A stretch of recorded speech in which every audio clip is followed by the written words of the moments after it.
Friend તો જો મસ્ત મજાનો પ્રોગ્રામ ચાલી રહ્યો છે અમારી ત્યાં. આ જો ડુંગળીના ભજીયા અત્યારે ચાલુ થઈ ગયા છે. આ મેથીના ભજીયા છે ને આ છે પટ્ટીના. મેથીના ભજીયા ક્યાં દેખાય છે? એને આને લોટ મેથીના છે, એને લોટ કહેવાય. એને મેથીના ભજીયા જ કહેવાય. ઘણે મેથીના ભજીયા કહે, ઘણા ગોટા કહે, ઘણે ઘણું કહે. હા ખાઈ લ્યો ને ભાઈ, ભલે કહે હો બધાય. જેનજી કેવું હોય ભલે કહેજો તમ તારે. બધાને છૂટ છે, કોઈને મનની મનમાં ન રહેવી જોઈએ. બોલાઈ ગયું? બોલાય જ જાય ને આપણે. તમારે ગૌરવભાઈ કઈ કહેવાનું બે શબ્દ?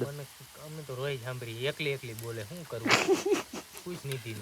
આ બધાયનો દુખાવો, તમારો દુખાવો વ્યક્ત કરો. આ ફ્રેન્ડ્સ આ બધા દુખી આત્મા આવ્યું છે ને, ભડાસ કાઢે છે પોતાની, એટલે તમે સાંભળી લો બધાને. આમાં અમે ક્યાં જાય મોટા? હાલો ખાવા બેહો. મારું શું થતું હોય છે? તું તો ધક્કો માર દેસ એટલે એટલે તું પાસે રાખતો નથી આખો દી. અમે તીખા હે